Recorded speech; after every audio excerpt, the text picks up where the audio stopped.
Assalamualaikum warahmatullahi wabarakatuh. Salam. Buya tadi menambahkan yang ditanyakan tentang masalah harokah itu Buya.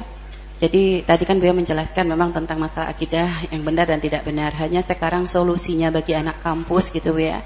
Di saat yang ada di hadapan mereka itu harokah yang benar, maksudnya akidah yang benarnya akhlaknya kurang, sedangkan akidah yang sesatnya tapi dengan akhlak yang bagus gitu ya. Nah, yang harus dipilih itu apa? Apakah ikut ke salah satu harokah ataukah sudah vakum saja atau bagaimana Bu ya, supaya mereka itu dengan kegiatan di kampus pun tidak artinya ada mengambil manfaat dengan diamnya mereka di kampus begitu Bu ya. Terus bahas yang kemarin Bu ya. Yang kemarin tentang masalah suami istri. Dan kemarin Buya sempat menyebutkan tahapan-tahapan yang harus dilakukan oleh seorang suami di dalam mendidik seorang istri. Jika nggak bisa diingatkan dengan cara yang baik, gitu kan Buya, sudah diingatkan beberapa kali, nanti maka ada tahapan sampai harus hajar. Hajar itu kan dengan mendiamkan di berbalik atau berpaling ketika di kamar kan begitu Buya ya. Dan juga terus kalau sudah hajar nggak mempan, baru nanti ada yang namanya pukulan dengan pukulan yang tidak membahayakan. Itu kan tahapan untuk suami. Nah kalau kebalikannya Bu ya, yang dablek suaminya misalnya Bu ya. Nah itu yang harus dilakukan tahapannya istri itu gimana. Nah terus nususnya seorang istri, itu apakah ada nusus yang diperkenankan. Jika memang ternyata di dalam komunikasi dengan suami itu repot banget misalnya Bu ya. Asal misalnya tadi kemarin ya masalah ekonomi dan sebagainya, sudah tahu suaminya itu kurang, sering salah, sering bangkrut misalnya, tapi masih ngotot harus dengan pendapatnya. Nah apakah di saat kalau sudah istri pengen protes dengan cara ini, apakah disebut protesnya istri ini disebut nusus yang diperkenankan atau tidak Bu ya? Baik, terima kasih Bu ya. Suaminya badung nih. Gimana ini? Kalau kemarin kok hanya yang disebut hanya istri saja. Istri dinasehati, kemudian setelah itu dicuekin. Agar dididik. Sama sebetulnya pendidikan. Ada kalau ada seorang suami nuzus, seorang suami adalah melanggar, akhirnya tidak mematuhi syariat Nabi, syariat Rasulullah, melakukan satu pelanggaran, maka seorang istri harus diberikan pendidikan. Pertama adalah menasihati. Kemudian ketahuilah bahwasanya di dalam menasihati sendiri kan kemarin ingat masih ada harus waktu yang tepat dan sebagainya ya. Mungkin dengan macam-macam cara. Bukan dengan cara membuat suami kesel. Barangkali mau nasihati mungkin dibijitin dulu, dilayani dengan baik, baru nanti nasihati. Nah, ini curang Bu ya, ini kemarin istrinya ada begitu ya. Ya begitulah, jadi dilayani dulu yang baik suaminya, baru nanti sambil nasihati yang benar gitu. Jadi karena biar terambil hatinya. Kalau dari awal sudah nggak mau, apaan dah? Bisa saja marah nanti ya. Cuman apakah ada marhalah sampai mukul? Tidak. Istri tidak mukul. Karena apa? Ini termasuk lembutnya syariat Nabi Shallallahu Alaihi Wasallam. Kalau istri mukul kayaknya jadi tinju nanti di rumah, dibalas sama sang suami. Maka ada pendidikan dari Islam. Kalau kita menemukan ada pelanggaran suami yang berlebihan, misalnya tidak memberi nafkah dan seterusnya, maka kelemahan seorang istri akan dibantu. Adukan ke mahkamah untuk bisa menyelesaikannya. Bukan tinju di rumah. Kamu udah ngasih nafkah ya? Nggak ada begitu. Ya udah tidak ada itu, diadukan ke mahkamah biar mahkamah yang menyelesaikan. Bahkan sampai begitu mulianya wanita, kalau hendak mencerai tidak boleh seorang wanita seenaknya ngomong cerai. Karena apa? Takut di saat seperti itu ada emosi seorang suami dibalas dengan kekerasan dan sebagainya. Akan tapi apa? Ngadukan ke mahkamah biar dilacak apa sebabnya. Makanya menceraikan adalah hakim. Jadi harus dilindungi. Artinya ada.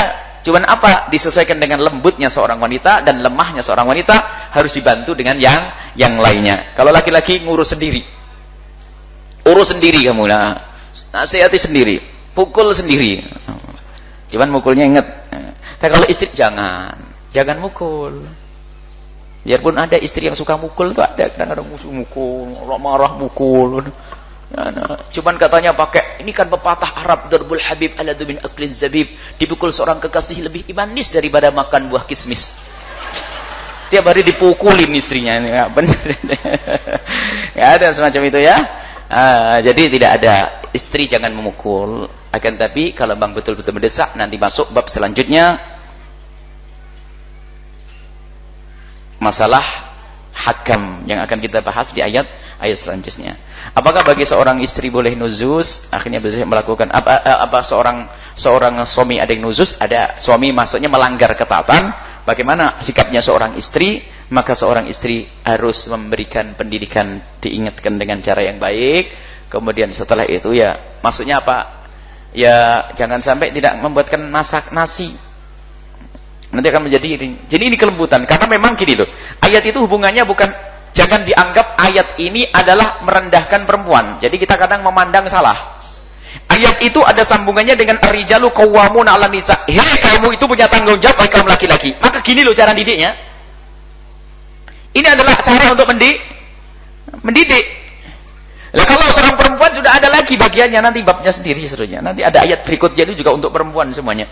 Ini adalah kelanjutan daripada bagaimana laki-laki mendidik istri, jangan sampai langsung gedebok begitu gitu.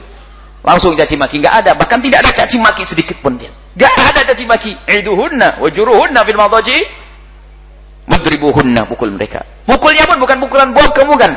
Ada dengan siwak atau dengan kecil menunjukkan, setelah ini saya tidak bisa menyelesaikan, harus orang lain menyelesaikan. Dengan kalimat sayang tak pukulnya. Habis ini karena Rasulullah, Allah merintahkan, aku nasihati kamu sudah. Aku mencoba menghindar untuk menggaulimu sudah. Tapi kamu tidak sadar sekarang ini pukulan. Dan ingat di dalam Al-Quran, pukulan ini terakhir. Maksudnya ancaman. Maksudnya apa? Wah, habis ini saya mau ditinggal. Kan gitu, seharusnya paham. Jangan paham seorang istri yang cerdas. Cuma menjadi masalah istrinya bebal bener nih. Dengan istri nggak paham. Akhirnya betul sampai dipukul itu kan betul. Jadi istri yang cerdas. Kalau kata Imam Ghazali, manusia itu ada 3. Ada manusia cerdas cukup dengan isyarat. Wah ini enak bener kalau punya suami pakai isyarat. Kita langsung pijitin. Ada pokoknya ini. Ada yang minta pijit. Ntar dulu besok lagi ada. Minta misal. Ada isyarat, ada kelas manusia wajar. Yaitu harus pakai diingatkan. Ada kelas pakai pukul, kelas kerbau. Nah, jadi kalau ada seorang istri ngingetinnya nggak cukup, kok sampai harus dipukul, berarti kelas. Ada kelas kerbau di sini. Masya Allah, subhanallah, senang benar. Pantesan bapak ini senyum terus, karena istrinya begitu, solehah semuanya. Isyarat paham tuh, lihat. Isyarat tak ngerti. Langsung ambilin air putih. Nggak minta air putih sini, enggak pakai. Saya tidak mau minum air putih, tidak pernah saya minum sendiri. Enak kalau tim sudah ngasih minum semuanya, baru saya minum air di sini. Minum apa? Baik, insyaallah ya.